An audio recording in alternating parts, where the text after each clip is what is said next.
Hi, y'all. My name is Richy Feinberg, and I was born and raised on the Lower East Side of Manhattan.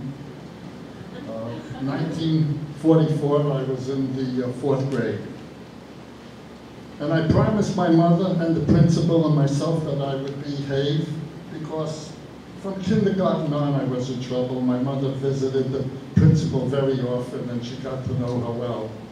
And I was really doing terrific until one day. There was a fire drill. And we were on the 4th floor, so when all the kids ran downstairs, I got all excited and I started to scream and shout and yell. And actually, the principal called my mother. And she said to her, you know, Mrs. Feinberg, your son is always in trouble.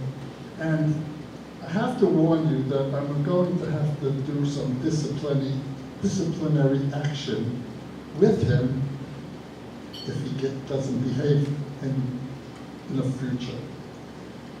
Well, I did very well in the 4th grade. I didn't get into any trouble. And then I went into the 5th grade, and there was a really nice teacher, tall, good-looking, redhead, very sweet, and I got along great with her. She was a comedian. She fooled around, and that was my cup of tea, because I like to fool around. Until one day, I was playing in the street, and my older friends, Larry Greengrass and Sammy Curto, were playing with a rope, and they invited me to play with them. So I said, okay, and I went over and they wrapped the rope around my neck. And Sammy ran one way, and Larry ran the other way, and they were laughing, and I was choking and choking. Finally, I fell down, and I was almost choked to death. They realized that the fun was over, and they let go of the rope. I got up, and I felt my neck. It was all full of blood. So I'm not a doctor, but I did realize I should go to the hospital. And I did. And they bandaged me all around with a big fat thing. And I had to stay out of school. And when I went back to school, the teacher, Mrs. Miller, asked me what happened. And I told her and the kids. She didn't believe me. And we got along so well all the time. But she didn't believe me. And I told her what happened. And she continuously embarrassed me in front of the kids and made me feel like I was lying. And she always wanted to see the burn. And I said, no, you can't, because the doctors told me you can't see the burn, because I have to wear the bandage for 5 days. She continued to pester me and break my chops. Finally, she told me she wants to see the burn because she doesn't believe me. And I said, no way, no way. And I turned around, started to walk away, and guess what she did? She ripped it off. And she took a little flesh and some scabs and a little meat, and I freaked out. It was the most excruciating pain, much worse than when they were choking me to death. And I turned around and I looked at her and I says, what, are you fucking crazy? She didn't like that. So what did she do? She says, I'm gonna slap your filthy mouth. And she starts running towards me. She raises her hand. She's ready to slap my face, and I backed up, and I was in excruciating pain, and I didn't know what to do, so I punched him in the belly. And I went home. And my mother said, what happened? You're home so early, and where's your bandage? I says, well, Mrs. Miller ripped my bandage off. She says, she ripped your bandage off? Why? What happened? What did you do? I says, well, I punched him in the belly. She says, you punched him in the belly? Oh my God, what are they going to do with you? You're crazy. Well, sure enough, we had to see Mrs. Douglas, the principal. Mrs. Douglas said that I have to. She says, I have an idea what we can do. You need a little relaxation. You need an environment that's not that stressed, because you had problems all through your grades. So she said, I'm going to put you in the 5th floor, where the children are crippled. And I said that. I was thinking that. She didn't say it. I said, oh my God, the children are crippled, and they're nut jobs. What am I going to do? Well, I wound up talking to Mrs. Lowenstein, who was there, and she said, Mrs. Lowenstein is going to be your teacher, and I started the next day in my new class, and Mrs. Lowenstein had a bunch of kids, about 6 kids, and they were all slow.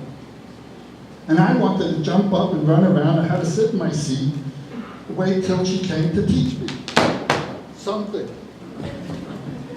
All right, don't time this. Give me more time. How's this? Good. Well, where the hell was I? Who remembers where I was? Mrs. Lowenstein, you had to jump up out of your seat. Upstairs. Mrs. Lowenstein. Well, Mrs. Lowenstein, I went home and I told my mother, you know, Mrs. Lowenstein is Jewish. I think we'll get along. My mother says, what are you, crazy? It has nothing to do with religion. It's you. You're the problem, not the religion. All right. So I was miserable in the class. I was sitting, and she went to one kid, to another kid, and to another kid, and I'm waiting, and she gave me some books like from the 3rd grade, and I was a smart kid. It was all like, what a waste of time with my life. Finally, I started to talk to kids and disrupt the class, and she was very unhappy, and she came over and she kept warning me not to fool around and not disrupt the class, but I couldn't help myself. So she got into a very bad habit. When I talked to her and I pissed her off, big time. She liked to grab my shoulders and bang me against the seat. And I went back and I banged my head, and I know I couldn't say anything because I'd get in more trouble, so I kept quiet, and this was a daily routine with her. Also, she enjoyed coming over to me. She sliced oranges, 1 orange in slices, and she gave it to children. When she came to me, she said, Richard, put your hand out. And she smiled. She never smiles at me, but she smiled. And I put my hand out, she took the orange, and she squeezed all the juice in my hand. And I looked at it, and it was dripping off my hand. I said, thank you, Mrs. Lowenstein. Well, I didn't want to get into any more trouble. So this went on, and so it was juicing and headbanging. Well, I went upstairs, they had lunch, they had recess, they had timeout, I was going nuts. I wanted to run and jump and scream and holler, and here I am sitting in the chair like a momo. The lunch period, who is the teacher in the lunch period? It's Mrs. Miller, the teacher I punched in the belly. So I saw her, I told my mother Mrs. Miller was there, and she said, okay, make up with her. The next day I went to Mrs. Miller and I made up with her. She said, Richard, I'm sorry, what happened? She says, are we friends? I said, yes. She says, wonderful. She says, we're going to get along great. Mrs. Lowenstein continued to bang my head against the seat, and I tell you, I was starting to think I was going to get a concussion, but whatever. In the lunchroom, I had a little problem. All the kids before lunch, they said grace and they crossed themselves, and I didn't. So I was standing out, and I was very uncomfortable because people looked at me like, who the hell is this kid? Well, anyway, I devised a plan, and the next day I came to school, and I did my thing, and Mrs. Miller came over to me, and she said, Richie, you're Jewish. I says, yeah, I know. She says, you're not supposed to cross yourself. I says, I'm not crossing myself. She says, well, what are you doing? I says, well, I'm touching the 6 stars, the 6 points for the Star of David. Well, she started to flip out and laugh, and she showed me the sign. I got all confused. She started, just hold up 2 fingers. She started to laugh hysterically, and she started to choke. And then finally what she did was she put her legs together and she stopped running to the bathroom. So I knew what her problem was. Well, in any event, what happens is I finished the class. Mrs. Miller recommended me to a normal class. And Mrs. Lowenstein recommended me to the 6th grade because she wanted to get rid of me. She couldn't take me anymore. Well, anyway, I went outside and I was very happy. I looked forward to going to the 6th grade, and I said to myself, there is one thing that I am going to promise myself. I am going to behave in the 6th grade. Mrs. Freud was in the 6th grade. She was a very strict teacher, and I promised that I would behave myself. And whatever she did was fine. I wasn't going to get in trouble because, let's face it, where do I go if I fail out on the 6th grade and go back to Mrs. Lowenstein?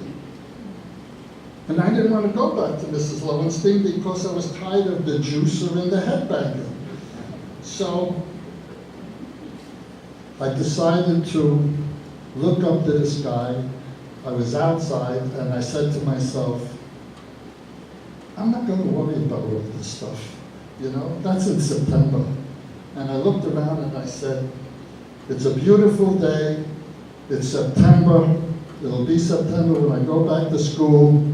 And the summer is here.